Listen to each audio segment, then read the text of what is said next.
नमस्कार मित्रों, मेरा नाम मीता मिश्रा है। मैं लखनऊ से हूँ और बाबा का भक्त परिवार, बाबा से जुड़ी कहानियाँ, किस्से बताने की कोशिश करती हूँ। उनके बारे में चाहती हूँ लोग ज़्यादा से ज़्यादा लोग जानें, जिनके मन में ज़रा सा भी भ्रम हो ईश्वर के प्रति, वह दूर हो। तो आज एक छोटी सी घटना आप लोगों को बताने जा रही हूँ, हनुमान चालीसा की सच्चाई के बारे में। हनुमान चालीसा इतनी अलौकिक है कि जिसने भी इसका पाठ करा है उसके सारे संकट दूर होते गए हैं। हनुमान चालीसा से जुड़ी एक छोटी सी घटना है जो मेरी एक परिचित ने मुझे बताई। उनके साथ कुछ हुआ था, तो आप लोगों के साथ भी शेयर करना चाहती हूँ। कृपया थोड़ा सा समय निकाल के इसको सुनिएगा। मेरी जो परिचित हैं उनकी एक छोटी सी बच्ची है, बहुत प्यारी, बहुत सुंदर सी और बहुत खुश मिजाज, खूब हंसती खेलती है। यहाँ तक कि उनके पड़ोसियों को भी नहीं पता चलता है कि कब वो रोती है। उनके पड़ोसी भी यही कहते हैं कि तुम्हारी बच्ची इतनी छोटी सी है, बच्चे बहुत रोते हैं, परेशान करते हैं, लेकिन तुम्हारी बच्ची तो खूब खेलती खुश मिजाज है और पता ही नहीं लगता तुम्हारे घर में कोई छोटा बच्चा है। तो इतनी प्यारी सी बच्ची थी। तो कुछ समय से वो लोग नोटिस करने लगे कि वो अचानक से रात में 2 बजे करीब उठ जाती थी और रोना शुरू कर देती थी। वो लोग बहुत चुप कराते थे, बहुत कोशिश करते थे। पूरा परिवार चाहता था कि बच्ची ना रोए, उसको बहलाते फुसलाते थे, बहुत प्रयास करते थे माता-पिता, लेकिन वो रोती रहती थी। मगर एक चीज़ अलग थी कि वो 2 बजे से 4 बजे के बीच ही रोती थी। 4 बजने के बाद वो सो जाती थी। तो जब कुछ दिन बीतने लगे तो उनके माता-पिता ने महसूस किया कि कुछ नकारात्मक हो रहा है, जिसकी वजह से मेरी बच्ची इसी समय उठती है 2 बजे से 4 बजे के बीच और रोती रहती है और 4 बजने के बाद वो सो जाती है।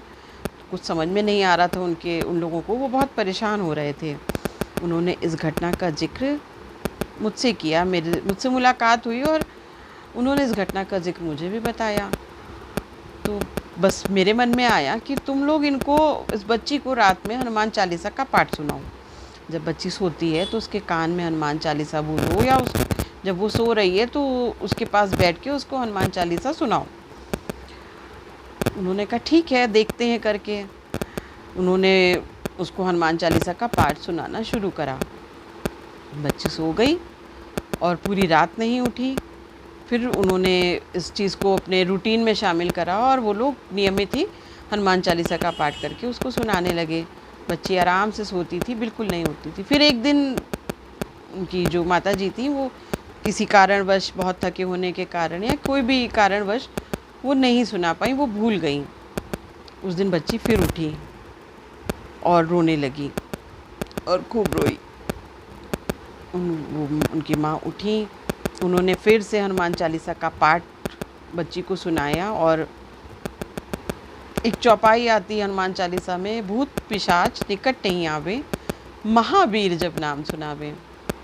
बस यहाँ तक पहुँची ही थी वो कि बच्ची आराम से फिर से सो गई और उसकी माँ भी शायद बहुत थकी हुई थी, तो वो भी हनुमान चालीसा पूरी भी नहीं कर पाई और वो भी सो गई। फिर दूसरे दिन उन्होंने मुझसे इस घटना का ज़िक्र करा और बताया कि हनुमान चालीसा की ने तो एकदम उनकी ज़िंदगी ही बदल दी है। बहुत अच्छा लगा हमको सुन कर के, मुझे बहुत खुशी हुई कि हनुमान जी तो हमेशा हम सबके साथ रहते हैं। उस बच्ची के साथ भी वो उस वक्त थे और उन्होंने किसी भी नकारात्मक शक्ति को उस बच्ची के पास आने नहीं दिया।